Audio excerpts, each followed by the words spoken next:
Bonjour à tous, bonjour à toutes. Ça y est, on commence le direct. Bienvenue du coup sur ce live spécial merchandising. On va parler donc du merch et de la collection autour de Michael Jackson, voire même de la collection en général. Et pour m'accompagner sur ce live, j'ai l'immense privilège d'accueillir Hector Barjot, donc un des plus grands collectionneurs en France. Salut Hector.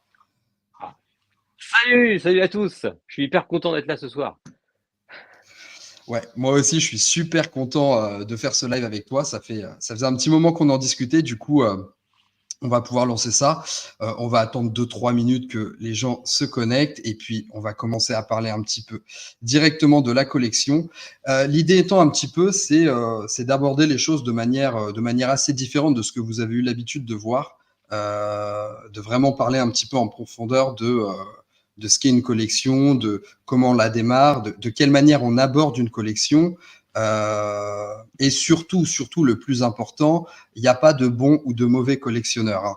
Toutes les façons de collectionner sont bonnes à prendre et c'est en partie sur ça qu'on va échanger tous ensemble. Évidemment, sur le chat, vous n'hésitez pas à intervenir et à interagir quand bon vous semble, hein, c'est totalement libre.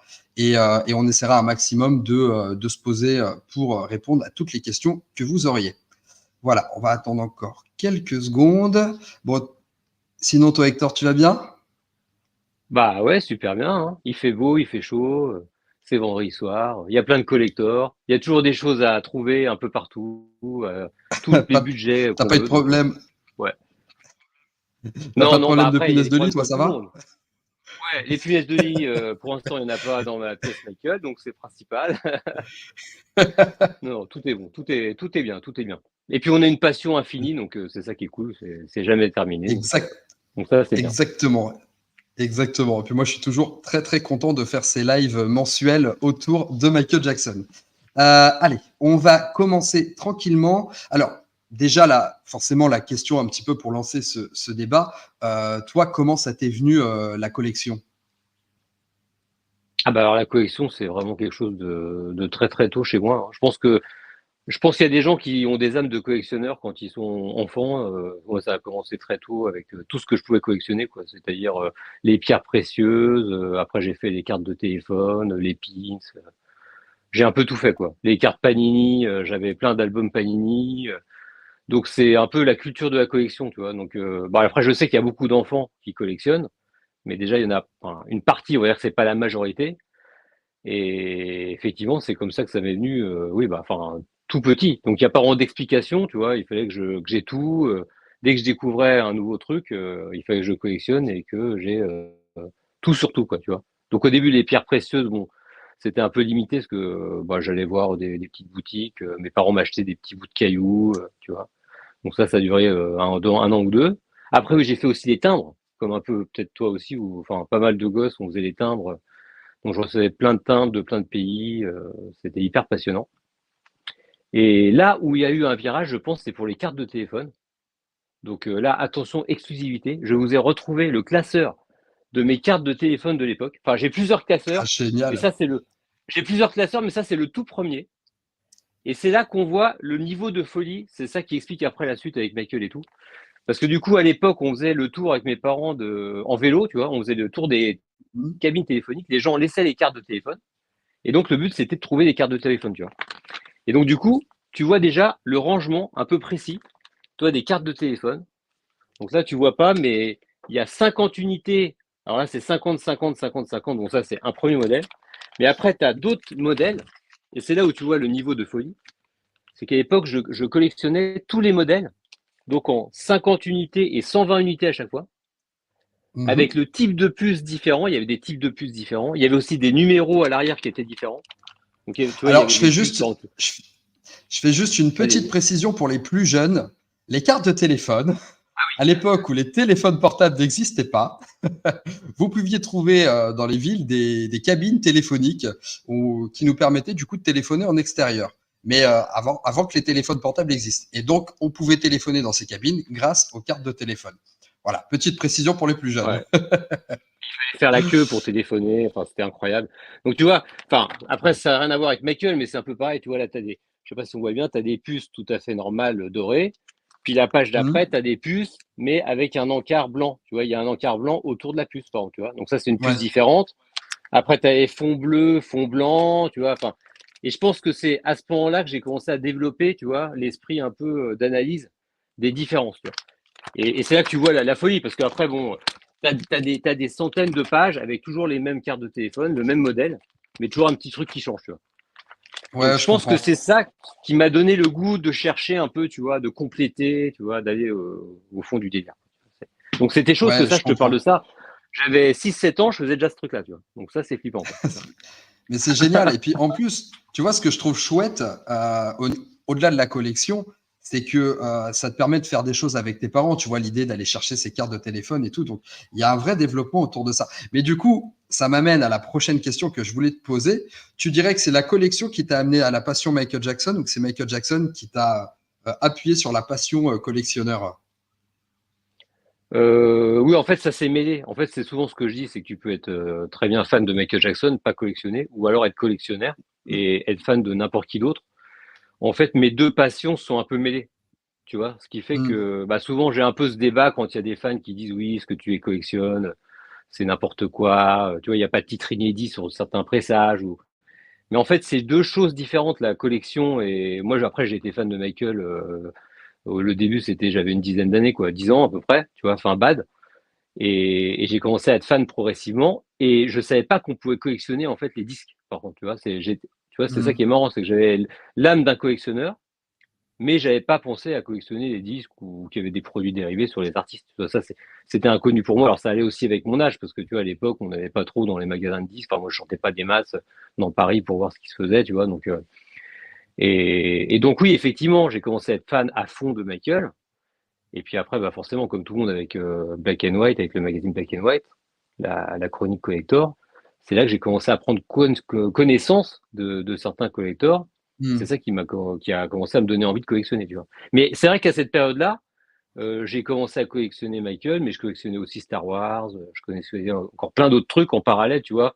Donc j'étais un peu multi-collection, tu vois. C'était pas, il me fallait toujours le dernier CD, mais j'étais pas dans un délire comme aujourd'hui, tu vois. Enfin, c'est arrivé plus tard, tu vois. C'est arrivé il y a à peu près, ouais, il y a une vingtaine d'années, quoi, 25 ans. Mais il y a 35 ans, je faisais pas ça, quoi. J'étais pas dans un délire à ce point-là. Ouais, je comprends. Et puis, il faut Ouais. dire ce qui est, tu sais, à ce moment-là, tu avais quand même tu passais que par la matérialisation. Aujourd'hui, tu as un débat qui se fait entre l'immatériel et le matériel. Moi, tu vois, je suis un peu comme toi, le support physique, pour moi, c'est quelque chose de fondamental. Et en plus de ça, c'est quelque chose qu'on avait déjà évoqué en off, mais on parlait du fait justement que à l'époque, tu avais vraiment des pressages qui étaient dédiés pour chaque continent, chaque pays, qui permettait d'avoir un panel de collecteurs pardon, absolument incroyable. Ou comme tu dis, là où tu as certaines personnes qui perdent parce que finalement, c'est le même CD, c'est le même album, mais il faut bien comprendre que y a un état, il y a un état où on va rechercher un peu la possession et que moi j'ai toujours trouvé que à travers la collection, ce qui est extrêmement grisant quand tu collectionnes, c'est de rechercher le produit. Quand tu as connaissance d'un collector particulier ou autre chose, et Ouais, que ouais. tu vas mettre de l'énergie à essayer de le trouver. Et c'est sûr que moi, je suis loin d'être un aussi gros collectionneur que toi, mais j'ai eu ma petite phase aussi adolescent où, en fait, j'ai commencé crescendo, c'est-à-dire que j'ai commencé à acheter les albums de Michael. Une fois que la collection d'albums était complète, bah, j'avais besoin d'autre chose et je me suis mis du coup à chiner les brocantes pour trouver les 45 tours. Une fois que j'ai eu quelques 45 tours, bah, je me Mhm. suis dit, en fait, les 33 tours, ça peut être cool aussi. Et il y a un espèce de développement comme ça, alors, qui s'est pas élargi pardon, dans la durée. Mais je me souviens, par exemple, que je recherchais beaucoup, tu sais, le 45 tours promotionnel de Speed Demon, parce que j'avais flashé sur la pochette et que je voulais absolument le posséder. Et un jour, enfin, je regardais, je crois, tous les jours sur eBay pour voir si à un prix intéressant allait popper. Et puis, un jour, ça arrive. Un jour, ça arrive, le collector Ah, là, pop c'est à un prix l'excitation. ouais, et un prix que je considérais raisonnable, tu vois, avec mon budget de lycéen. Et je me le suis commandé. Mais c'est vrai qu'une fois que tu as l'objet, tu es heureux de l'avoir, mais après, il est rangé. Donc, je trouve que dans la collection, tu vois, il y a toute cette excitation du moment où tu lances ta recherche et du moment où tu vas acquérir l'objet. Et personnellement, tu vois, mon approche de la collection est passionnante vraiment sur cette étape-là. Ah oui, c'est sûr que c'est tout un processus, hein. Mais je pense que ces étapes que tu cites, je pense que c'est un peu propre à tous les collectionneurs et à tous les fans. Mm. C'est qu'au début, forcément, on découvre un seul album, un seul titre. Après, on écoute un album. Après, on se rend compte, bah, effectivement, qu'il y a des CD, qu'il y a eu plusieurs singles. Et c'est comme ça qu'on étend ses recherches, qu'on étend ses connaissances. Et c'est ça qui est enfin, c'est ça qui est passionnant et en même temps qui est pas du tout raisonné. Parce que jusqu'à il y a à peu près une quinzaine d'années, moi, j'étais persuadé de tout réunir un jour. Tu vois, moi, j'étais dans un délire Mm. total où, toi, tu te dis bon bah, et effectivement, petit à petit, tu abats des murs parce que tu pars dans un truc, tu cherches toutes les versions tu vois, parce qu'en fait, la collection c'est trop vaste, donc il faut se limiter à une petite collection dans la collection, des sous-collections. Tu vois, et puis petit à petit, bah, tu complètes une petite collection. Tu vois, par exemple, tu vois les pressages de History en CD, j'en sais rien. Enfin, tu peux choisir n'importe quoi. Et puis après, petit Mhm. à petit, tu vas élargir ta recherche, tu vois. Et en fait, c'est ça qui est assez marrant, c'est parce qu'en fait, la collection, en fait, il n'y a aucun but au final. C'est-à-dire que tu te dis tout le temps, comme tu dis, tu as eu Speed Demon, bah moi aussi j'ai eu beaucoup de Graal, tu vois, comme on dit, il y a des Graal, il y a des Graal. Et puis finalement, moi j'en suis à un stade où j'ai plus aucun Graal. Parce que en fait, tout est un Graal. En fait, c'est tout ce que tu recherches. Bah, effectivement, tu sais que c'est un Graal parce que tu ne l'as pas et que tu veux. Et puis quand tu l'as, bah effectivement, bah voilà, tu l'as. Donc c'est sympa, quoi. Mais bon, Tu- c'est vrai bah, qu'effectivement, c'est la recherche, l'objectif est c'est atteint, quoi. l'excitation. Voilà, c'est l'objectif est atteint. Mais c'est vrai que j'ai vraiment ressenti ça, enfin, notamment même avec les bouquins qu'on a fait avec Sébastien, enfin, on en parlera tout à l'heure, mais effectivement, au début, tu as une vision vraiment avec des œillères, tu vois juste, tu vois, il y a 7 albums de Michael Jackson, il n'y en a pas plus, tu vois, même Jackson 5, tu sais pas ce que c'est, enfin, tu vois, et puis après, plus tu ouvres le spectre, et voilà. Et maintenant, j'ai compris que je pourrais jamais tout avoir, mais même en sachant ça, et c'est pour ça que, tu vois, c'est un peu déraisonné la collection, c'est que ça m'empêche pas de continuer. Tu vois, alors que tu pourrais te dire, bon, maintenant, quel est le but de tout ça? Il y a plus aucun but, puisque tu sais que tu n'auras jamais tout. Il y aura toujours des trucs que tu vas galérer à trouver ou tu trouveras jamais. Et pourtant, on est toujours motivé par cette passion, tu vois, de posséder l'objet. Et c'est pour ça que je reviens sur ta première question, c'est qu'effectivement, bah, on voit bien que la passion pour Michael Jackson n'a rien à voir. C'est complètement déraisonné par rapport à la collection. Et c'est pour ça que souvent, Mm. quand on me dit, tu vois, Thriller 40 ou des projets un peu bancals, bah moi je suis à fond parce que je me dis, moi je vais avoir tous les pressages, je m'en fous, que ça soit bien ou pas bien. Tu vois, il me faut l'objet, c'est quelque chose d'officiel qui est lancé. Voilà, bon, c'est Mais bizarre, tout c'est à comme ça. fait.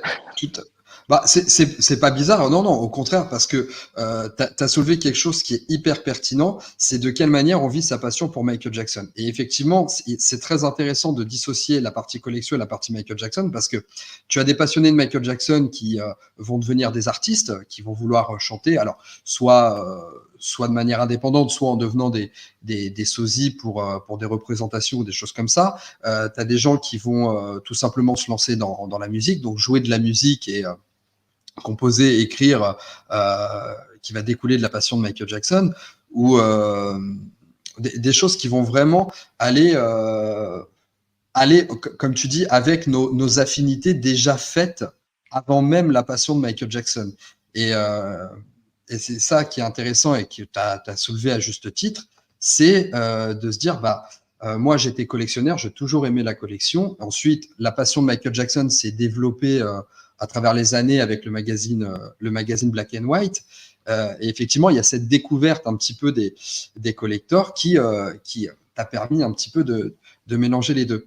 Et tu disais tout à l'heure, j'avais pour ambition de tout avoir, et aujourd'hui j'ai plus cet objectif de tout avoir, mais est-ce que toi, il y a des objets aussi, tu as galéré à avoir, et puis avec le temps, tu t'en es séparé parce que, soit pour financer un autre projet, soit parce que ça te convenait plus? Après, des objets que je voulais vraiment que j'ai pas pu avoir, il y en a pas beaucoup. Je pense qu'il y en a quasiment pas. Pour te dire, tu vois, Ouais. j'ai de la chance, mais en fait, c'est parce que je mets pas des niveaux trop élevés, tu vois, où je sais que je pourrais jamais avoir, tu vois. Par exemple, si, toi, un smile, tu vois, comme toi, souvent le smile, tout le monde en parle, bon, ça, je l'ai, je voulais, bon, je pensais que je l'aurais pas, je l'ai eu. Mais par contre, je vais pas me mettre un truc trop haut. On me parlait par exemple, il y avait pas longtemps du smile, mais Afrique du Sud en CD. Ça, c'est le genre de truc, moi, je me mets pas ces challenges-là parce que c'est des CD qui valent 2500, 3000 euros. Il y en a une cinquantaine sur Terre. Donc, tu vois, je me mets pas des trucs trop élevés pour pas être déçu parce que bon, il y a des trucs, voilà, ça sert à rien de te mettre une pression sur des objets que tu sais que tu pourras pas avoir, tu vois. Mm. Il faut quand même rester un peu déjà à son niveau, le niveau de rareté, le niveau de finance. C'est pour ça aussi, souvent quand il y a des jeunes collectionneurs qui me demandent des conseils, effectivement, ça sert à rien de regarder trop les trop gros collectionneurs par rapport à ta catégorie entre guillemets, tu vois. C'est-à-dire que Mm. chacun fait avec ses finances. Faut se dire aussi que même dans une vie, hein, moi, il y a eu des années ou des décennies où j'ai eu plus d'argent qu'à certains moments. Tu sais, la vie, c'est un peu fluctuant. Et c'est ce que je Tout dis à fait. toujours, c'est que au lieu de se tourner vers des influenceurs qui vous montrent des belles pièces, bon, c'est très bien, c'est très sympa, mais il faut aussi trouver soi-même des grâles, ces grâles à soi qu'on peut atteindre. Et en fait, ce qui est cool, c'est que c'est infini. Et je le disais dans certaines vidéos il y a quelques années, où moi, il y a des mois, quand j'ai pas beaucoup d'argent, quand j'ai vraiment rien, quoi, tu vois, enfin, quand je peux dépenser, on va dire, 50 euros dans le mois, tu vois, et ben, je Mm. me tourne vers Vinted, j'essaie de me tourner vers les tout petits pressages que j'ai pas, les petites déclinaisons, tu vois, ou des petites compilations, tu vois, que j'ai pas forcément pensé à acheter à 2 euros, 3 euros. Et en fait, c'est ça.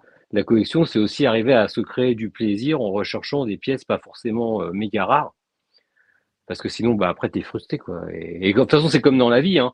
Faut pas te mettre, voilà, si tu gagnes pas des masses, tu vas pas dire, tiens, je vais aller au Japon un mois, tu vois, tu te dis, bah, je vais faire des vacances et je suis content là où je vais aller. Tu adaptes tes envies par rapport aussi à tes possibilités, tu vois. Et c'est Mm. ça qu'il faut faire. C'est pour ça que parfois, je suis un peu en demi-teinte quand je fais mes vidéos qui influencent pas mal de gens. C'est que je me dis, il y a, il y a beaucoup de gens qui me regardent et qui ont peut-être pas les mêmes, sûrement pas les mêmes moyens déjà. Et puis, et effectivement, ce n'est pas spécialement le modèle. C'est que moi, je donne une idée de la collection, je partage des pièces, parce qu'il y a des pièces inconnues du grand public. Mais le but, c'est pas que tout le monde suive ce que je fais et achète les mêmes choses que moi. Tu vois, le but, c'est aussi de Mm. chacun trouver c'est les pièces qui vous feront plaisir. Voilà. Et c'est ça le plus important. Tu Tout vois. à Et fait. c'est pour ça que j'ai toujours dit, c'est pour ça que je suis un complétiste, c'est que autant j'ai des pièces très rares, et encore, je suis pas dans le top voilà, mondial des collectionneurs, hein, mais autant j'ai aussi des pièces à 2-3 euros, et je suis hyper content parce que quand tu as toutes ces petites pièces réunies, ça te fait un truc sympa, une série sympa, et ça a tout son sens. Tu vois. Mm. Ouais, je comprends totalement. D'ailleurs, aussi un élément intéressant, c'est la manière dont on va évaluer une rareté. Tu vois, tu as mentionné tout à l'heure le single Smile qui décliné en CD, en vinyle, reste, je pense, l'objet collector le plus populaire de Michael Jackson. Je parle sous ton contrôle, évidemment. Mais Mmh. comment on décide, comment on évalue le fait qu'un un objet ait autant de valeur et autant de rareté? Bah, en fait, c'est l'offre et la demande, hein, tout simplement, hein. C'est pour ça que ça tient sur rien du tout. Et en fait, je pense que, tu vois, tu as des verrouillages dans la tête. Enfin, je reviens toujours sur un peu l'influence que moi je vais donner aux gens ou quoi. C'est que souvent on dit qu'il y a des choses très rares et les gens se mettent une pression incroyable. Et en fait, la rareté, c'est juste la rareté qu'on veut bien donner à l'objet, tu vois. C'est que il suffit que quelqu'un déniche un truc. Moi, si demain je trouve un CD tout pourri à 15 euros, mais qu'il y a un sticker qui est sorti que, voilà, tu vois, il y en a 10, je vais le montrer, et puis d'un seul coup, le truc, il va prendre 100, 200 euros, alors qu'au final, il n'y aura pas plus de rareté qu'autre chose, tu vois. Et en fait, c'est Hmm. un peu ça, tu vois. Mais c'est comme en économie ou quoi, hein, tu vois, il y a beaucoup de demandes d'un côté, peu d'offres, voilà, tout le monde le cherche. Et en fait, c'est ça. C'est en fait toute la communauté. Et en fait, tout tient sur ça. C'est toute la communauté de collectionneurs fait monter les prix sur des objets. Et en fait, c'est un peu du vent, quoi. Enfin, c'est du vent. Bien sûr qu'il y a des choses rares, mais c'est quand même nous qui donnons la rareté aux objets. C'est-à-dire que si demain, toi, le smile, il est rare, mais toi, il y a plein d'autres trucs très très rares ou beaucoup plus rares.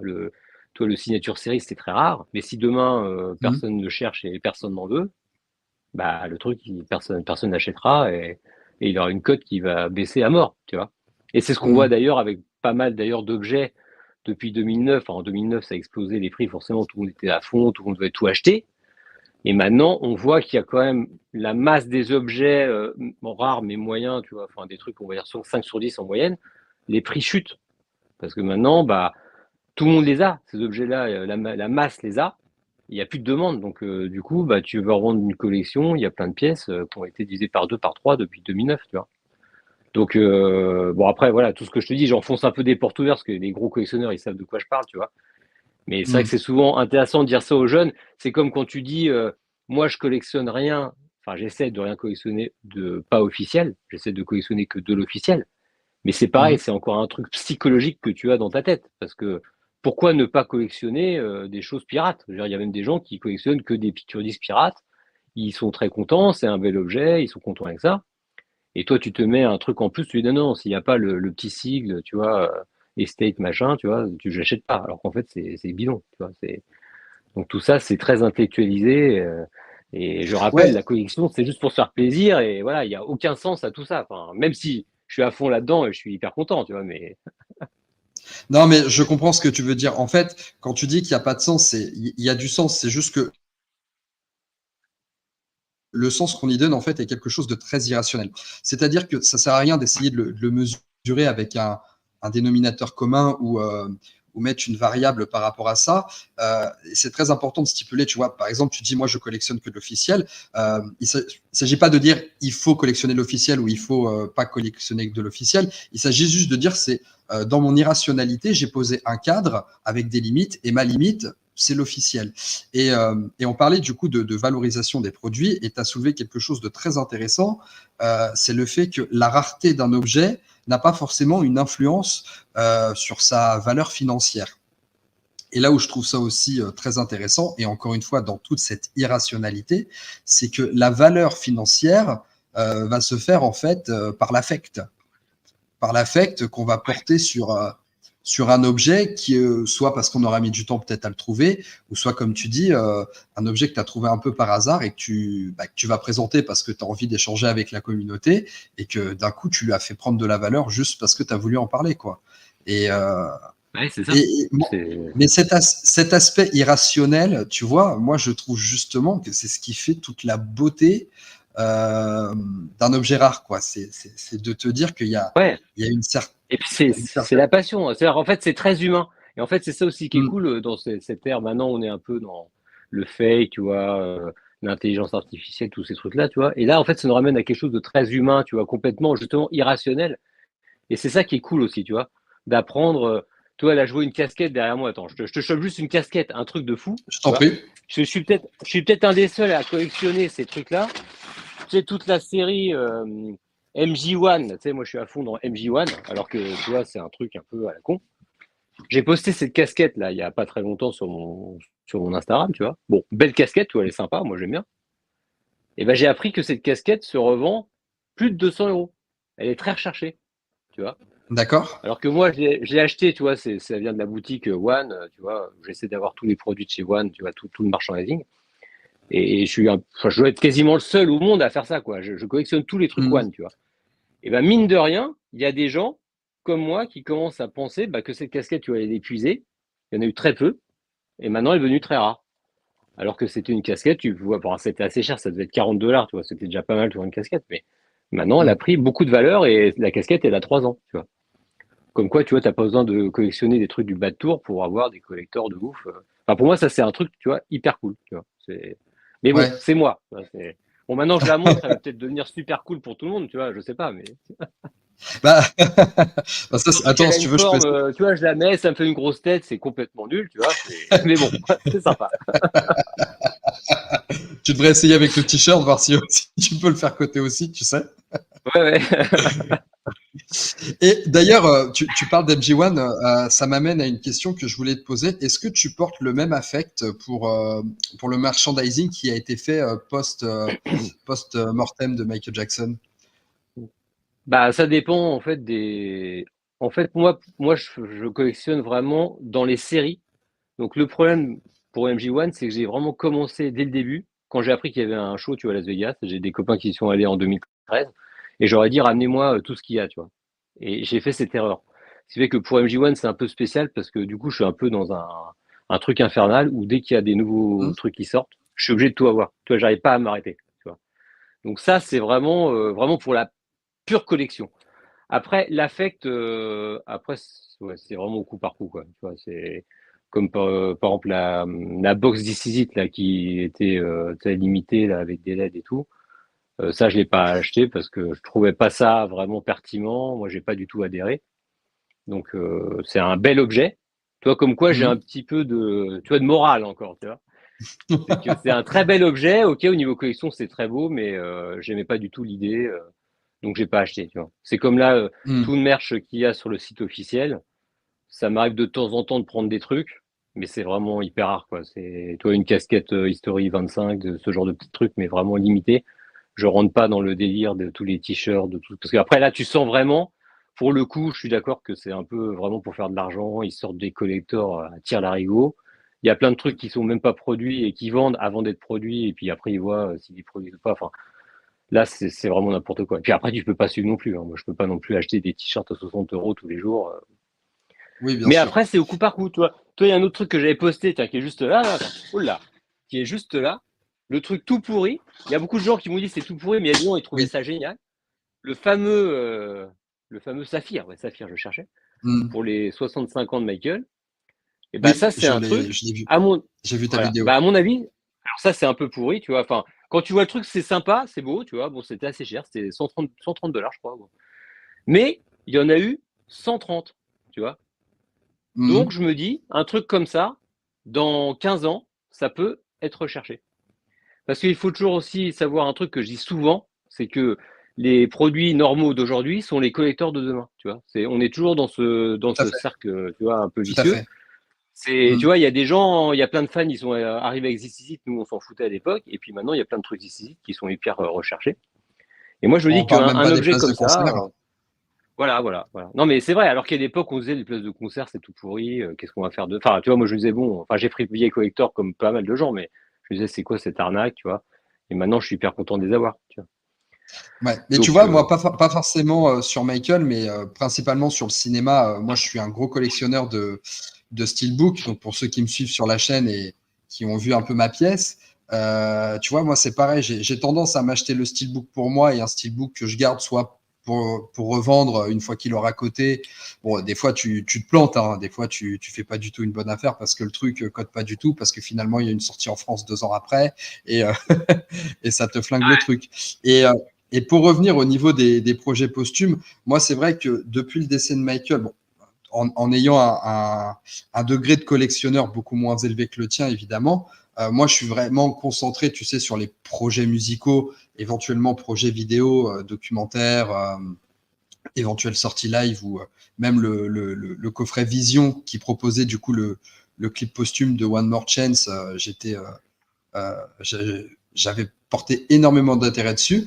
Et par contre, à titre posthume, c'est vrai que tout ce qui est merch, un peu comme tu disais, mais j'ai un peu cette approche sur le merch posthume où la direction que l'estate prend sur le fait de vouloir faire de Michael Jackson une sorte de marque me dérange énormément. En plus de ça, au-delà du fait que ça me dérange, j'ai jamais trouvé le produit qui m'a mis le palpitant à me dire il faudrait que je l'aie, mhm. si ce n'est un qui n'est pas tout à fait de l'estate, que tu as juste derrière toi, la statue Pure Art que j'avais trouvé absolument sublime. Et ça, tu vois, c'est typiquement le genre de projet euh, hors projets musicaux tu vois, vraiment, qui pourrait me faire saliver, quoi.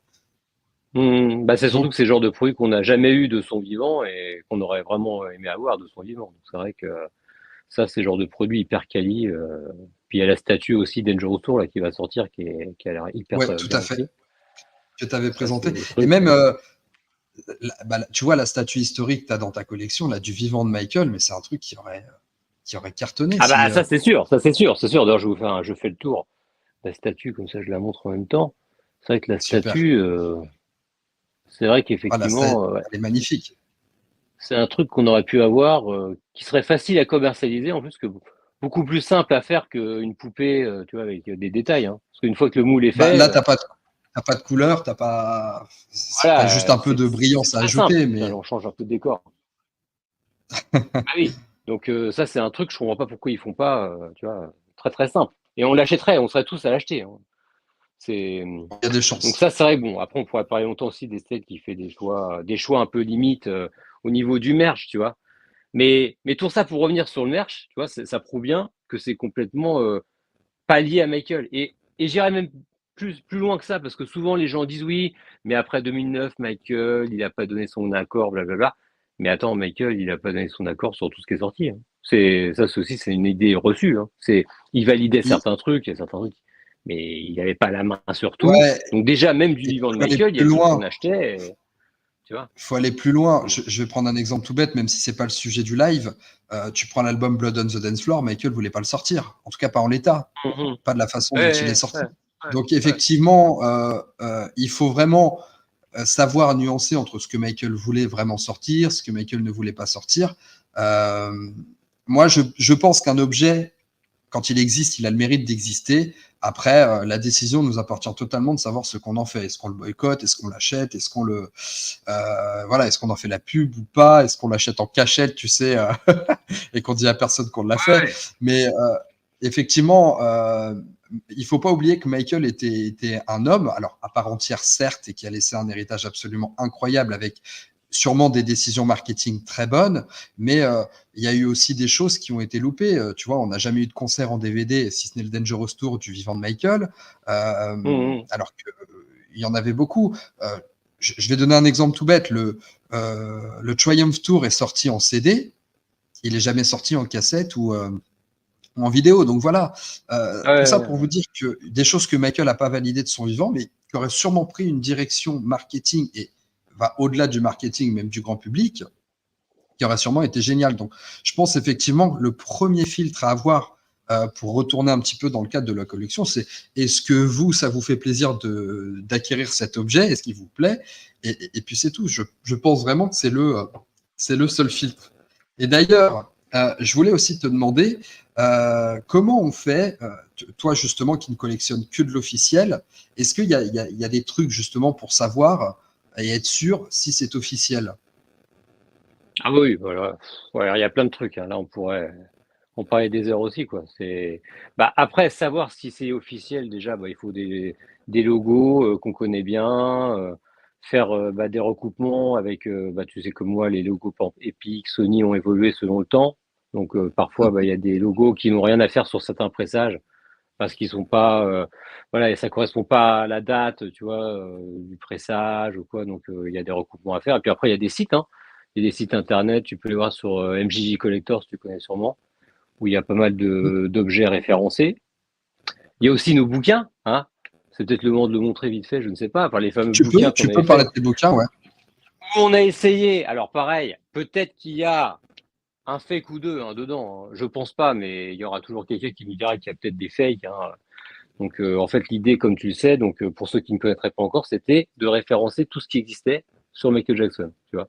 Donc ça, c'était encore la période, tu vois, quand j'ai commencé, on a commencé avec Sébastien en 2015. C'était encore le moment où je me disais que j'allais tout avoir, tu vois, pour te dire un peu. Et quand on a commencé, forcément, parce qu'en fait, ce bouquin qui concerne que Dangerous, théoriquement, ça aurait été un seul bouquin pour tout, en fait. Dans ma tête, c'était un bouquin pour tous les collecteurs.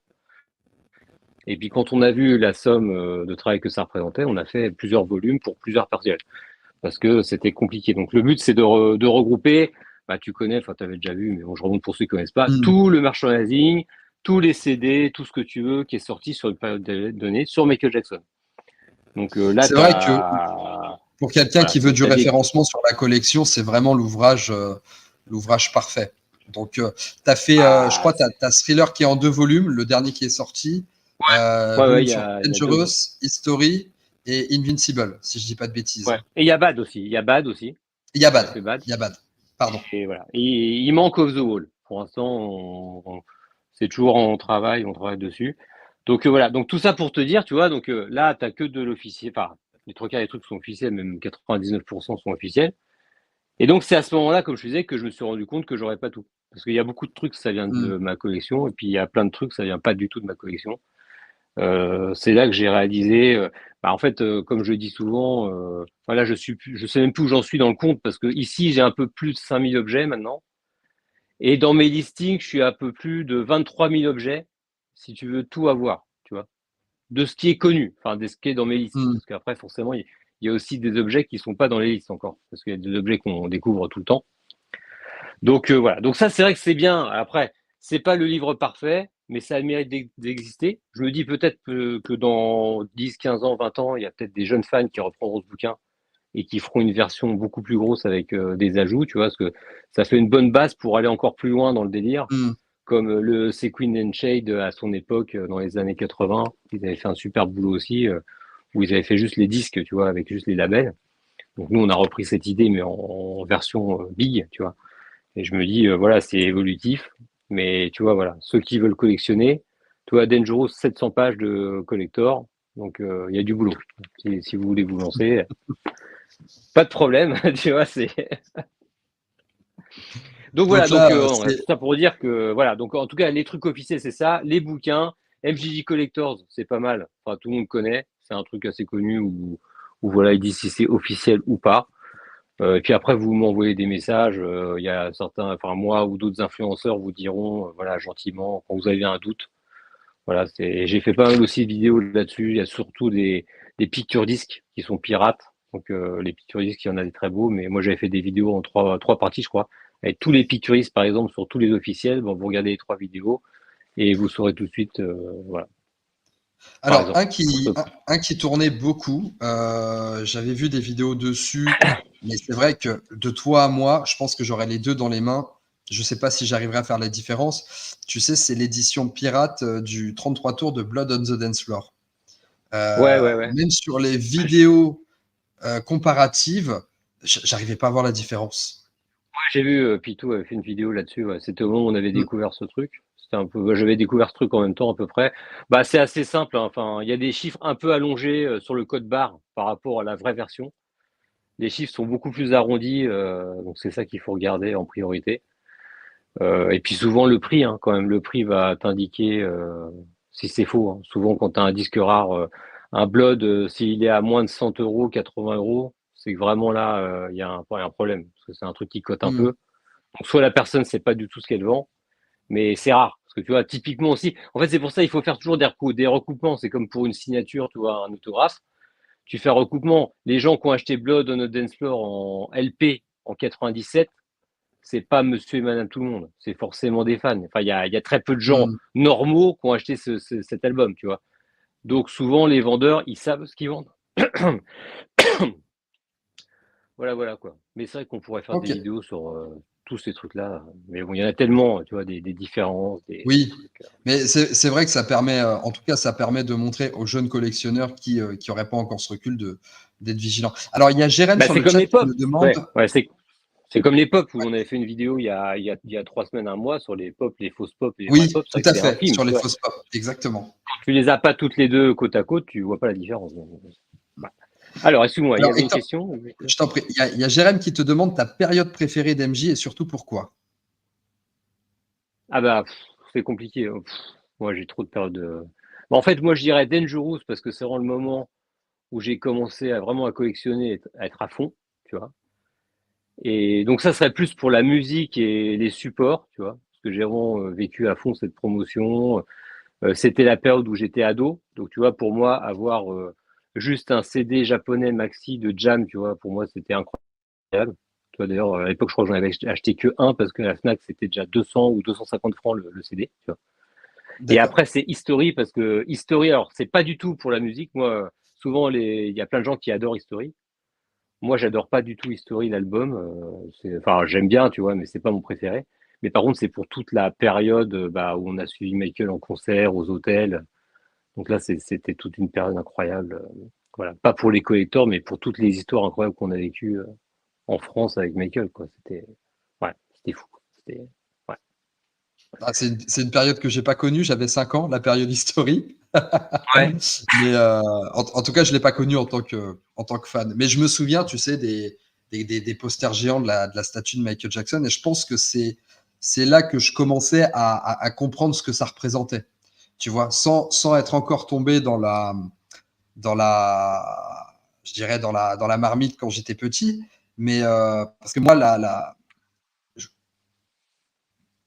par mon âge aussi, mais moi, ça a été vraiment la période Invincible où je suis tombé dedans. C'est pour ça que, tu vois, la période Invincible, et que j'avais voulu qu'on fasse un dessus, c'est vraiment une période qui m'a marqué, tu vois. Invincible, Invincible, pour faire un résumé un peu de Invincible, tu vois, je le compare à ce vieil oncle un peu malaisant qu'on n'a pas envie d'inviter aux événements familiaux. Mais toi, par contre, comme tu as souvenir avec cet oncle-là, et bon, c'est chier qu'il soit pas là. Ah Et ouais. ben, tu vois, moi, Invincible, c'est exactement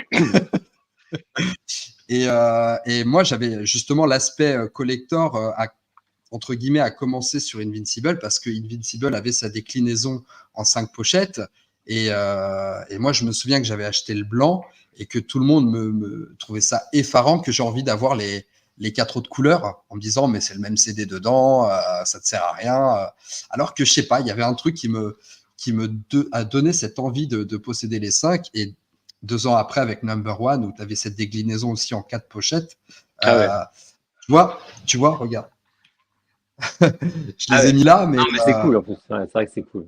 Ouais.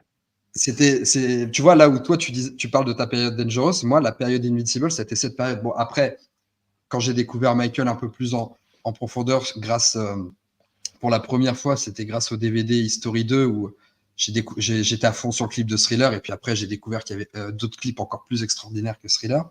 Mais on reste attaché à la période où tout a commencé, entre guillemets, tu vois. C'est ça qui est. En fait, c'est pour tout le monde pareil, tu vois. C'est pour ça, moi, de toute façon, voilà, Invincible, c'était le crépuscule, hein. Pour Michael, c'était déjà, enfin, pour moi, c'était fini, tu vois. Souvent, enfin, je dis pas souvent en live, mais effectivement, pour moi, Michael Jackson, ça s'arrête après le History Tour. Après, c'est bien, j'étais fan aussi, tu vois. Mais vraiment, toute cette période incroyable, voilà, on n'a jamais revécu un truc comme ça, mais c'est pour moi. Et l'autre jour, on était en live avec des fans un peu plus vieux qui avaient vraiment connu Thriller. Et pour eux, c'est un peu pareil, tu vois. Thriller, Bad, Dangerous.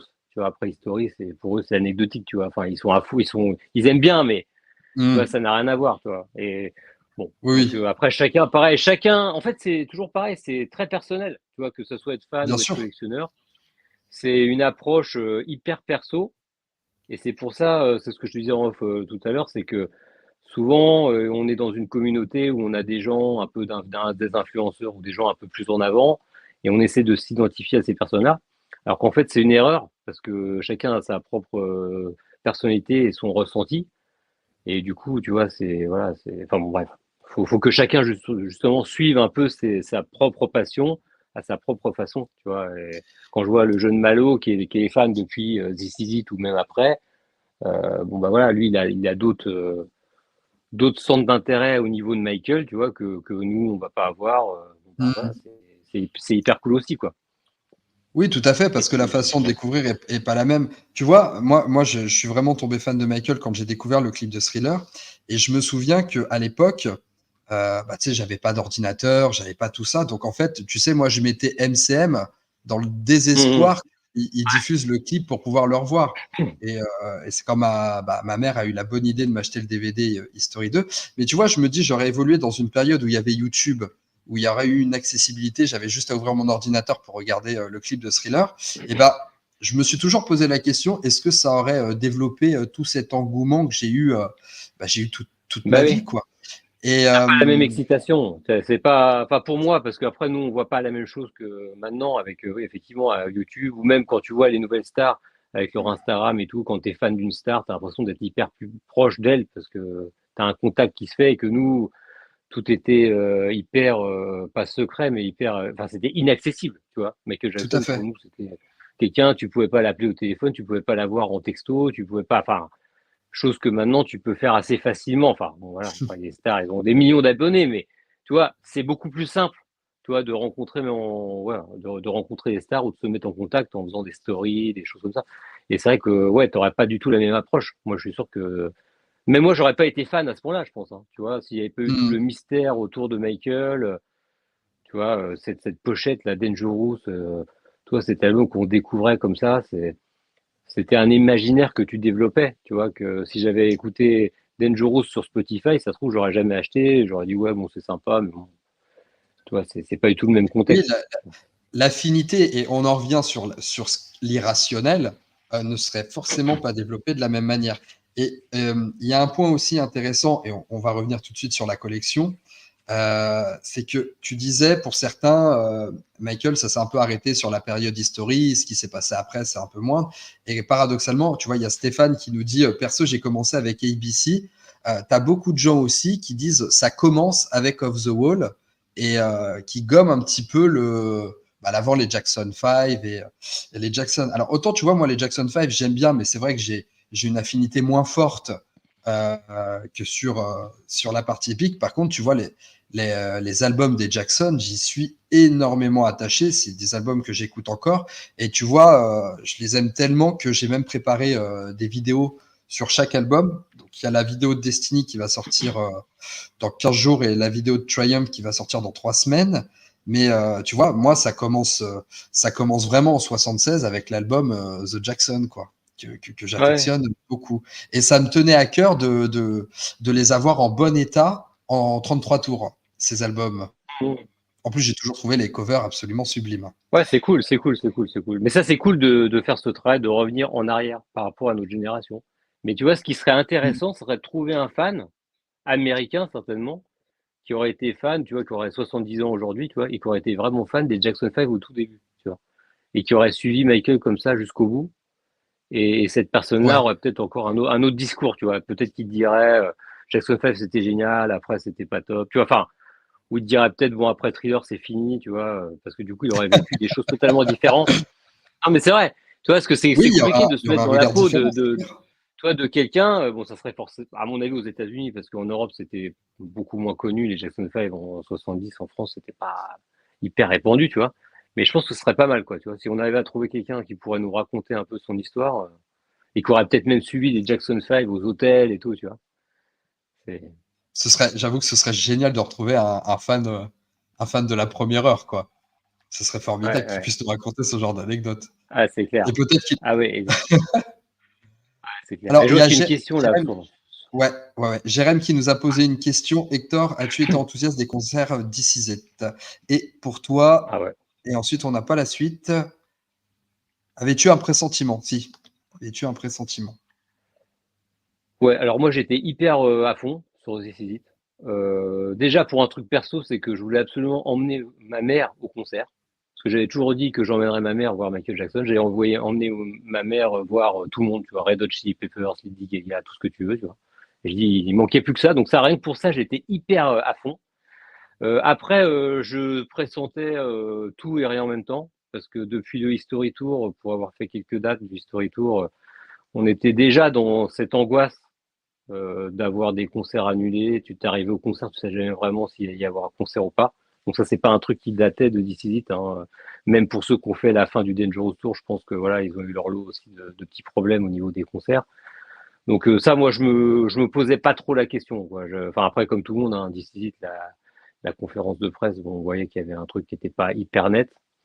Mais bon, moi, Hmm. j'avoue, pareil, que j'étais peut-être un peu, voilà, un peu égoïste, tu vois, à l'époque, c'était surtout, j'allais voir en concert, tu vois, j'avais pas trop tilté, tu vois, sa santé, tout ça, c'était vraiment l'excitation de revoir une dernière fois, tu vois, en live.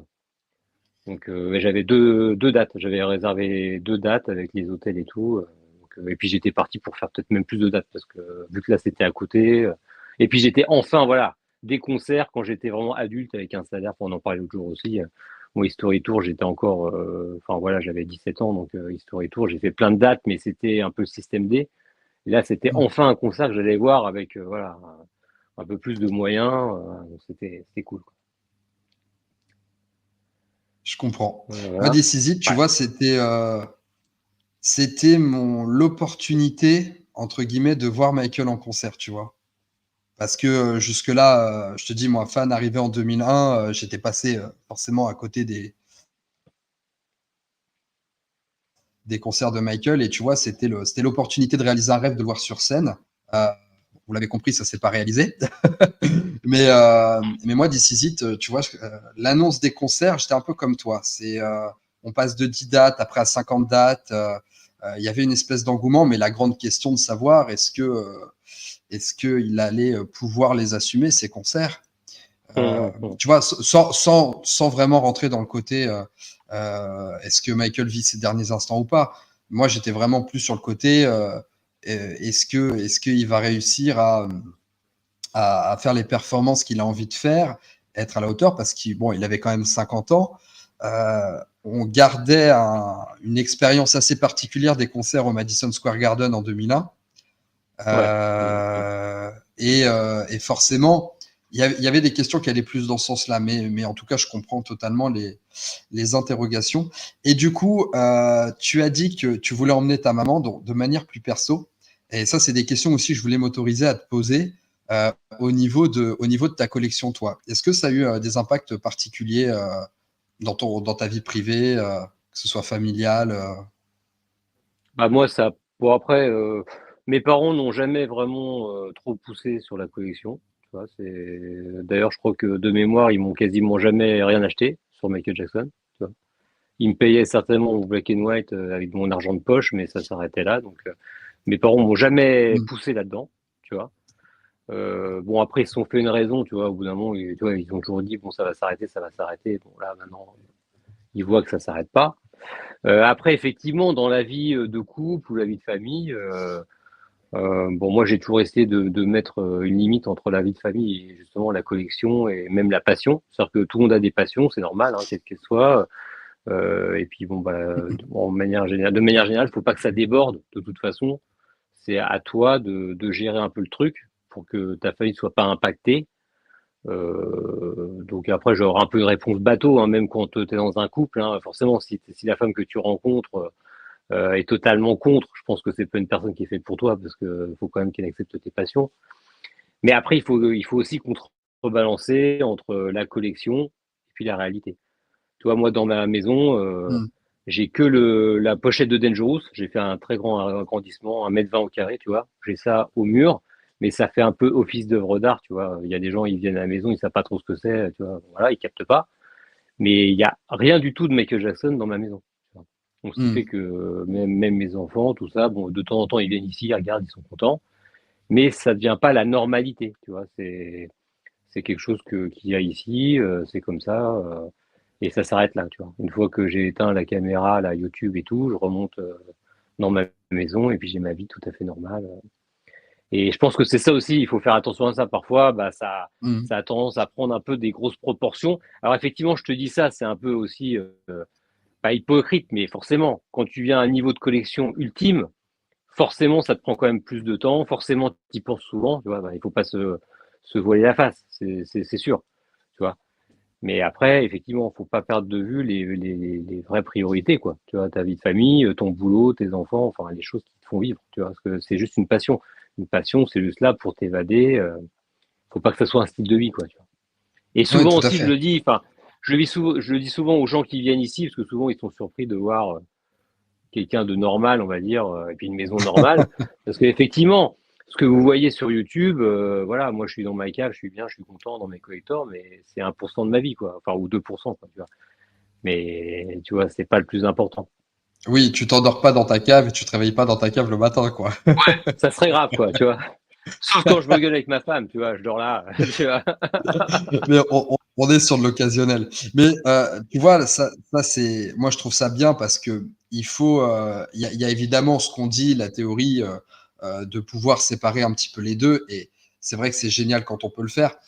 Moi, je sais que tu vois, bon, j'ai commencé ma collection de films avant de rencontrer ma femme, donc la mère de mes enfants. Donc ça prenait une certaine place dans mon petit appartement. On a emménagé ensemble dans un appartement un peu plus grand, mais toujours un appartement. Donc, si tu veux, au début, c'était acceptable, mais au fur et à mesure que ça prenait de l'envergure, tu vois, c'est le séjour qui prenait. Et effectivement, là, je me suis très vite retrouvé dans un contexte où j'imposais à l'autre cette collection. Donc, c'est sûr que maintenant qu'on est en maison, c'est beaucoup plus facile parce que j'ai une pièce qui est dédiée un petit peu comme ce que tu disais, du coup, avec euh, j'ai quelques objets sur le haut, mais si tu veux, des objets qui habillent la pièce sans forcément donner l'impression que tu es dans une pièce de collectionneur. Euh, Hum. et effectivement, là, c'est plus un sujet de conflit, comme ça a pu l'être à un certain moment. Quand je dis sujet de conflit, un sujet de conflit qui était légitime aussi, parce que Oui, c'est pas comme pour tout le évident monde, de hein. trouver un juste milieu, et je trouve ça bien. de pas imposer, surtout quand tu partages pas, quand ta passion est pas partagée par l'autre.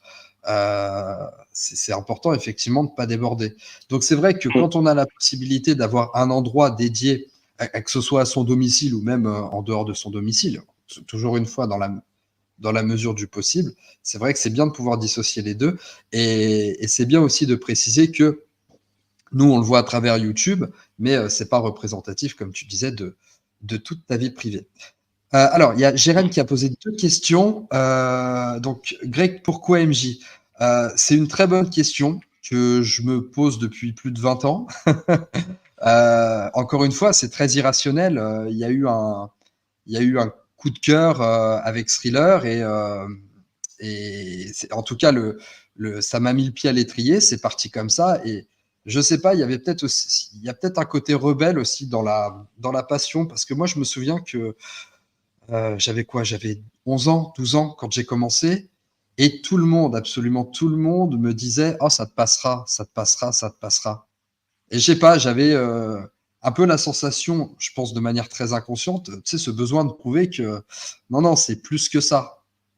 C'est plus que Mm. ça passera pas.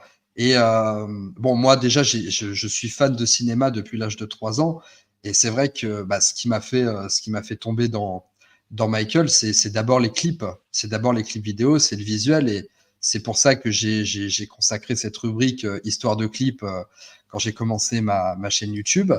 Bah, de toute façon, je vais fêter les 1 an de la chaîne, dans un mois. Donc, je sais pas encore si je ferai une vidéo, si je ferai un live pour les 1 an de la chaîne et parler un petit peu de ce que j'ai aimé faire, de ce que j'ai moins aimé, de ce que je pense avoir réussi, de ce que je pense moins avoir réussi.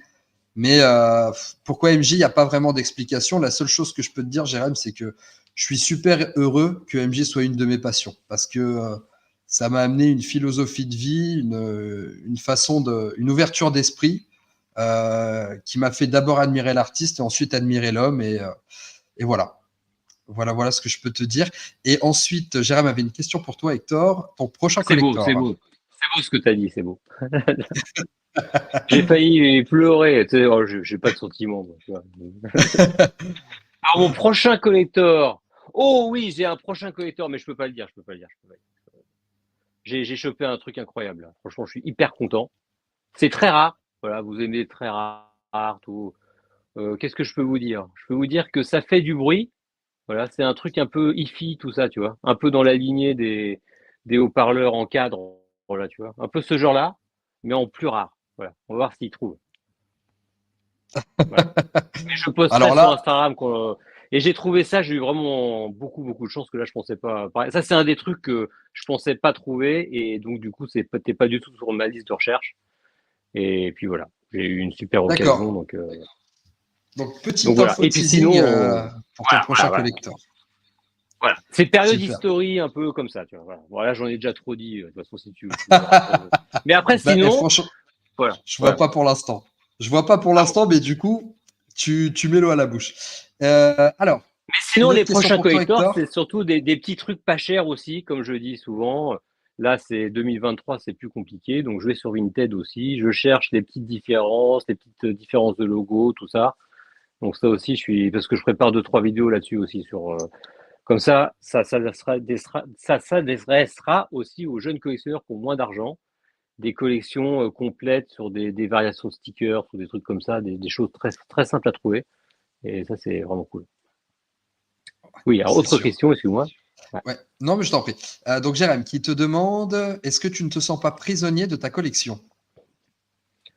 Alors, prisonnier de la collection, non, en fait, c'est surtout, ça rejoint ce que je te disais tout à l'heure avec la vie de famille, quoi. C'est que tant que tu trouves un bon équilibre, tant que ça devient un peu une obsession, tu vois. Donc, à un moment donné, je voyais un psy aussi, enfin, pour d'autres problèmes, hein, pour des choses de la vie, on va dire. Et puis, j'avais parlé de cette collection. Et apparemment, quand une collection devient vraiment néfaste, il y a 5 points à ne pas atteindre. Alors, je me souviens plus de tous les points, mais il faut, genre, se mettre dans le rouge à la banque, il faut se couper de sa famille, il faut être malheureux. Mais c'est-à-dire qu'il y a même des gens qui collectionnent, quand ils reçoivent des trucs, même ça, ils s'en foutent, ça les rend malheureux. Et tous ces trucs-là, ça te rend, voilà, là, t'es vraiment accro et t'es pas bien et c'est très mauvais, quoi. Tu mais tant que, donc je sais plus ce que c'est, oui, emprisonné, donc je me sens pas emprisonné, tant que je peux, encore ressentir du plaisir, faire des lives comme ce soir ou recevoir des gens du monde entier qui viennent me voir, tu vois, partager un peu ce truc-là. Bah voilà, c'est ça qui est cool, quoi. Et effectivement, si demain je me sens prisonnier, bah je pense que j'arrêterai, quoi. C'est comme certains, tu vois, je dis toujours je vendrai jamais rien, je n'arrêterai jamais, mais je vois aussi plein de gros collectionneurs qui du jour au lendemain arrêtent tout, et c'est que sûrement que ça a été trop loin pour eux. Donc après voilà, hein, je ne dis pas jamais, hein, on ne sait pas Non, le mais futur. et surtout que la vie évolue et moi j'aime bien penser, tu sais, de manière un peu généraliste et au-delà de la collection, mais même de la passion en général, c'est que il faut partir du principe que tout excès est mauvais. Tout excès est mauvais, donc à partir du moment où effectivement il n'y a plus cette source de plaisir, je pense qu'effectivement c'est là qu'on tombe dans une espèce d'emprisonnement de sa passion. Ouais. Et c'est vraiment le premier truc. Et effectivement, ce qu'il faut se dire, c'est qu'une passion, il faut, des fois, il faut un peu réduire sa temporalité, tu vois. Quand on dit, bah, je vendrai jamais, effectivement, en réalité, je vendrai jamais, c'est une pensée que tu as à cet instant, au moment où on se parle. Mais évidemment que les choses évoluent, les points de vue évoluent, les je dirais les affections pour certaines choses évoluent. Et effectivement, une passion évolue. Donc des fois, elle peut se minimiser, des fois, elle va revenir, des fois se diminuer, revenir. Et ça dépend de la vie. Et il y avait une chose que tu avais évoquée en off, quelque chose que j'avais beaucoup, beaucoup aimé. On avait parlé d'un aspect thérapeutique dans la collection. Et je pense qu'effectivement, l'aspect thérapeutique dans n'importe quelle passion, il faut toujours y trouver son compte et y voir quelque chose de très personnel. Et moi, je pense toujours que la passion, elle est au bon endroit à partir du moment où elle empiète pas sur le bien-être de quelqu'un d'autre. Et là, on revient un C'est peu ça. sur cet aspect familial. Alors, que ce soit vis-à-vis des enfants, vis-à-vis des conjoints, conjointes, à partir du moment où votre passion n'empiète pas sur n'importe qui, bah, il faut, je pense Ou que même c'est OK, quoi. sur son propre bien-être aussi, parce qu'effectivement, Mmh. je pense que la passion, c'est comme dans un couple, hein, il faut l'entretenir. Ça s'entretient une passion. Et comme je te disais, si tu es toujours focus sur des pièces chères et tout, il y a un moment donné, tu vas être frustré parce que tu pourras pas les avoir. Et du coup, tu seras malheureux, tu vois. Et moi, je connais même des gros collectionneurs qui ont plein de grosses pièces. Et puis, vu qu'ils cherchent toujours d'autres trucs, ils n'arrivent pas à être heureux avec ce qu'ils ont, tu vois. Donc, tu vois, c'est là où c'est à toi aussi de te remettre toujours en question. D'où l'idée, je te dis, de chacun trouver les pièces qui leur font plaisir, tu vois. Pas, je disais des trucs trop hauts, se contenter aussi de peu de temps en temps, acheter des petits trucs. Tu vois, après, bon, je pense que voilà, tout le monde a 20, 30 euros, 40 euros à dépenser tous les mois. Bah, c'est simple de fouiner, de chiner des trucs en brocante. Tu vois, il y a toujours des trucs, voilà, pour alimenter la passion, tu vois. T'as pas besoin toujours. Mmh. Je suis là, je vais recevoir un gros truc, mais ça fait longtemps que j'ai pas reçu de gros truc parce que j'étais un peu voilà, j'ai un peu levé de pied sur ce, voilà, financièrement. Bon, voilà, là, je vais recevoir un gros truc, c'est bien, mais après, voilà, si pendant 6 mois j'ai des petits trucs, je serais content aussi. Et voilà, bon, bref, c'est le message, tu vois, qu'il faut faire passer. Tout à fait. Tout à fait. Mais Voilà. c'est un bon message. C'est un bon Mais message. c'est un peu comme être fan de Michael Jackson, hein. En fait, moi, j'écoute très peu Michael, tu vois.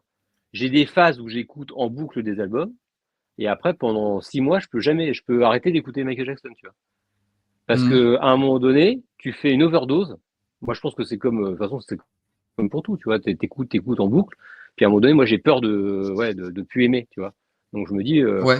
voilà, je fais un peu, je lève le pied. Parfois, c'est pareil, j'ai mes périodes, je regarde plein de vidéos, et puis après, j'arrête, tu vois. Mmh.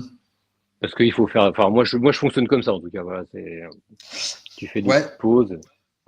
Bah, tu vois, moi, sur l'écoute, j'ai une approche un peu différente. Alors déjà, moi, j'écoute beaucoup la musique en voiture. C'est vraiment l'endroit où, tu sais, je suis dans ma bulle et c'est là où j'écoute le plus la musique. Et si tu veux, c'est ma playlist qui tourne en mode aléatoire. Donc, les chansons de Michael sont fondues avec les autres chansons de ma playlist. Mais bon, c'est vrai que Michael Prince est quand même assez présent dans la playlist. Donc, ça revient de manière assez récurrente. Et c'est vrai qu'en 20 ans, j'ai pas le sentiment d'avoir réduit mes écoutes et par contre des fois je fais des variantes, tu vois, genre j'aime bien des fois aller sur YouTube écouter les remixes de The White Glove qui fait Ouais, des ouais, remixes avec les super bien. Ouais. multitracks qui sont top et qui te permet d'avoir une écoute un peu différente du morceau parce que tu vas entendre un ad-lib que tu n'entends pas dans la version définitive du morceau parce qu'il est, mâché, il est mâché dans le mixage. Et ça, j'aime bien découvrir un peu les trucs comme ça. Et ouais, je sais pas. Mais encore une fois, comme tu dis, sans forcément l'imposer, tu vois, si j'avais Michael Jackson en boucle dans la maison toute la journée, bah, au bout d'un Ouais, moment, ouais. t'as les gens, Ah, ils je sais, pètent un c'est plomb, pour tu vois. toi et pour toi et pour les autres, mais pour toi. Mais moi, je suis un peu Mm, comme ça, mais avec les gens. Même les fans, hein, tu vois. Les fans, tu vois, j'aime bien en voir et tout. Et puis parfois, j'aime bien faire une pause, tu vois. Quand on me parle trop mm. de Michael tout le temps, que j'ai trop d'interactions, tu vois. Parfois, ça me saoule. Enfin, parce que c'est comme ça. Enfin, j'ai besoin de faire une pause. Et puis après, comme ça, je suis encore plus content quand je reviens, tu vois. C'est bon, ça, c'est peut-être ma façon d'être, en fait, avec même tout le monde, même les gens non fans. Ouais, ouais, je comprends. Je comprends. Bon, bah, j'ai de la chance, du coup, tu voulais bien en parler pour ce soir. Ouais, voilà. Parce que ça faisait un mois qu'on s'était pas vu, c'est pour ça. Mais là, tu me Alors, saoules un peu, on va vite couper, ça me saule, là. C'est bon, on verra plus tard. bah, de toute façon, là, on arrive à 1 heure de live. Il va Ouais, répondre ouais, vite fait c'est aux questions et puis ouais, on ouais. va conclure. Donc, Jérém qui te demande ta pièce brûle, tu repars avec Ouais, quelle ça, pièce, quel objet? ça, c'est vraiment la question à la con. C'est pas pour toi que je dis ça, hein, parce qu'il y a beaucoup de gens qui m'en posent. Bah, en fait, je pense que tout ou rien, en fait. C'est-à-dire que pareil, ma collection, c'est que j'ai du mal à avoir vraiment une pièce de cœur en particulier. Maintenant, c'est vraiment, à part comme tout Hmm. le monde, quoi, le premier CD que j'ai eu ou quoi, c'est que en fait, toute cette collection a du sens parce que justement, tous ces objets sont réunis, tu vois. Et du coup, je trouverais pas vraiment un sens à sauver un objet plutôt qu'un autre. Tu vois, si demain vraiment la collection brûle et que j'arrive à sortir un truc, bah tu vois, après je sais même pas ce que je ferais de ce truc que je vais sauver, quoi. Tu vois, au final, je Hmm. me dis bon bah je le garde pas non plus. Il y a plus aucun sens à tout ça, tu vois. C'est assez compliqué, quoi. C'est ouais, non. Non, faudrait que je sorte. C'est comme les enfants, tu vois. Je sors tous les enfants ou zéro, quoi. Ouais, je comprends. Bah, en fait, je parle sous ton contrôle, hein, Hector, mais chaque objet lit l'histoire de toute ta pièce, en fait. Ouais, Et du voilà. coup, Tout est lié. Tout... Et ouais, ça serait vraiment con, quoi. Comme si ça brûlait, ça serait vraiment con. Vraiment. oui, ah Ouais. oui, oui, oui, je te confirme. Je te confirme. J'espère. De toute façon, on ne Bon. communiquera pas l'adresse d'Hector ce soir, donc les pyromanes qui. Non, non. Oui, s'il vous plaît, s'il vous Ok. plaît. Alors, il y a Stéphane qui nous lance une théorie sur ton objet. C'est les enceintes tableau MJ pour le prochain collector de Hector. J'ai cancer quoi? Ah, ah oui, bah je sais pas. Bah non, non, j'avais déjà fait. Ça s'appelle le MJ1 System, mais ce n'est pas ça. Ça, c'était des grosses enceintes avec les tableaux. Il y avait une photo du History Tour de Sabine Dean et l'autre c'était la photo Visit là en Allemagne là. Mais Ouais. c'est pas ça. Ça fait longtemps que j'ai ce truc-là. Et ça c'est pas très rare. Enfin c'est rare, mais là c'est quand même beaucoup plus rare. Mais je vous trouverai pas. Ça m'étonnerait que vous trouviez. Mais Bon, de toute façon, on sait que tu vas nous préparer ça en voilà, vous le présentation, hein. saurez. J'aime bien partager. Voilà, je partage avec vous quand il y a des trucs. Donc voilà. C'est sympa. Mais surtout, voilà. Et ne vous dites pas, et ça vaut des millions. À chaque fois, je le redis aussi parce qu'il y a beaucoup de gens qui me suivent, qui ont un peu moins d'argent ou quoi. Et parfois, ça met une pression. Je ne suis pas milliardaire. J'ai souvent des combines pour avoir des pièces. Il y a des gens qui me proposent des trucs. Donc, voilà. Si je rentre cet objet hyper rare dans la collection, c'est que j'ai pas dépensé des milliers d'euros, rassurez-vous. Voilà. Voilà. Ça reste raisonnable. Voilà. Pour quelqu'un comme moi, qui n'est pas raisonnable, mais bon, voilà.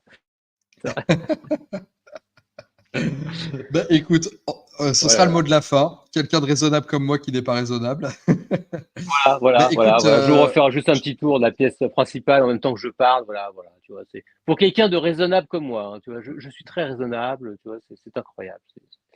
tout à Voilà. fait. Bon. Je tiens à préciser Surtout que ne reproduisez pas tout ça à la maison. Hein. C'est très dangereux. Attention. donc, je précise que Hector ne vit pas dans la cave de l'estate, hein, que c'est bien sa collection perso. Voilà. Ben non, mais ils ont pas tous. Eh, à l'estate, ils ont pas tout ça. Ils savent même pas que ça existe. Ils sont Non, pas au c'est courant. ce que j'allais dire. Tu sais que c'est ce que j'allais dire Bon, s'ils ok. En viennent tout dans cas, ta cave, ils merci disent de ah bon? m'avoir reçu dans ton live. Eh ben merci à toi d'avoir répondu présent. Ah oui, oui. Ah bon, C'est on vrai savait qu'on pas qu'on avait avait fait ça. ah Thriller, non je connais pas. Ouais. Donc je Donc disais du ouais, coup, et je voulais merci dire beaucoup. merci beaucoup. Attends. Ouais, mais moi, je voulais dire surtout merci beaucoup déjà à toi qui fais tes vidéos, qui relance un peu le truc des lives, des analyses et tout. C'est hyper bien. Enfin, t'es sorti un peu comme ça, pour moi, de nulle part, parce que je te connaissais pas trop avant, il y a 6 mois, un an, on va dire. Donc, c'est génial. Merci aussi, parce qu'il n'y a pas de clan, de machin. Merci aussi aux autres youtubeurs, voilà, et aux autres fans, tu vois, voilà, salut les fans, P2 World, les gens aussi qui organisent des événements, Brice Najar, Sébastien Epez en Angleterre et d'autres que j'oublie aux États-Unis ou partout ailleurs. Franchement, il y a plein de gens qui font tout pour que ça bouge, qu'il y ait une vie dans la communauté. Et c'est grâce à tout ça que Michael Jackson existe. Ça ne, voilà, ne croyez pas, enfin moi ça c'est ma conviction, ne croyez pas, ou voilà Richard Lecoq, ou j'oublie des noms, enfin les gens qui écrivent des bouquins, les gens qui font des référentiels, les gens qui font des vidéos. C'est grâce à toutes ces personnes-là que Michael Jackson existe encore. C'est pas du tout grâce à les States ils font quasiment rien. Donc c'est grâce à nous, le noyau dur, c'est nous qui faisons qu'il y a des nouveaux fans qui arrivent régulièrement grâce à nos vidéos, à nos livres, nos événements. Donc surtout continuer, c'est hyper cool, je suis hyper content. Et en plus, je te dis, moi, je faisais mes petites vidéos. Voilà, j'ai commencé en 2015, j'ai fait ça en 2015. Et maintenant, je suis content. C'est pour ça que je lève aussi le pied parce que je vois qu'il y a plein de gens qui font des trucs. Et du coup, je me dis, voilà, le truc, c'est pas moi qui ai lancé, mais tu vois, j'ai participé un peu au truc de relancer un peu la roue, des Mm. vidéos, des machins. Et maintenant, tu vois, on sent un peu, voilà, ça bouge. Et c'est hyper cool. Et c'est ça, moi, qui me motive. J'oublie, oui, Renaud François qui fait des vidéos. Euh, j'oublie des gens. Enfin, bon, il y a plein de gens que je regarde. Je suis un peu toutes les vidéos. Donc, ne vous inquiétez pas. Christophe Jackson aussi, ses petites vidéos avec ses petits détails. Enfin, voilà. Et tout ça réuni, ça fait que c'est une communauté, voilà, qui fait vivre la star. Et c'est ça qui compte le plus. Voilà. Et c'est fini. J'ai fini mon Exactement. discours. Et moi, je suis aussi. Il était très chouette ton discours, merci beaucoup. Et du coup, je rebondis un petit instant dessus, mais moi, je suis aussi ravi parce que tu vois, quand j'ai commencé la chaîne, je me suis vraiment posé la question de savoir est-ce que je fais du contenu sur Michael Jackson parce que j'étais d'abord parti vraiment sur une chaîne pop culture et parler principalement de ciné et tout ça.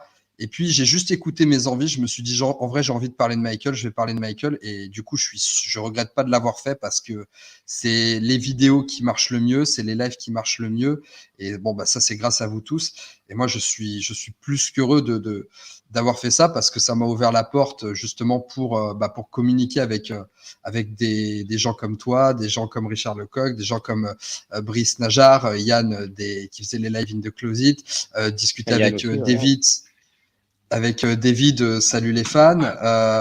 Voilà, donc maintenant, je me suis vraiment fixé de faire ce live une fois par mois et de faire tourner les invités pour vraiment pouvoir avoir tout le monde. Et d'ailleurs, je le lance comme ça. Tout le monde est le bienvenu sur un de mes lives. Il y a pas de je dirais, de personnes à plus de notoriété ou quoi ou autre. Moi, à partir du moment où vous voulez parler de Michael et que c'est dans la bienveillance, tout le monde est le bienvenu. Alors évidemment, pas tous en même temps, mais en tout cas, je suis ravi d'accueillir vraiment tous les gens qui ont envie de parler de Michael et de continuer à perpétuer l'héritage comme on le fait. Donc voilà, je vous en dis pas trop pour l'instant, mais le prochain live début novembre, je vous l'annoncerai sur Instagram, sur mes réseaux, mais j'attends des confirmations, mais il y a des jolies surprises qui arrivent. Et donc les vidéos sur Michael, donc la vidéo sur Bad 25 qui arrive dimanche prochain, et ensuite enchaîner donc la vidéo sur Destiny, la vidéo sur Triumph pour le mois d'octobre. Et, euh, et puis voilà. Et toi, Hector, est-ce que tu veux faire Ah ouais. une petite mise à niveau de ton actu? Non, non, moi, il n'y a pas trop d'actu. Moi, c'est le bouquin, les collector book. On espère un jour Off the Wall, on est dessus, mais c'est pas encore pour cette année. Là, moi, je serai présent à la Kingvention à la fin du mois, voilà, pour rencontrer un peu des fans. Et puis voilà, il n'y a pas trop d'actu. Et puis je vous dis, je vous prépare des petites vidéos, mais un peu à mon rythme, voilà. Quand je le sentirai, je vous sortirai des petits trucs.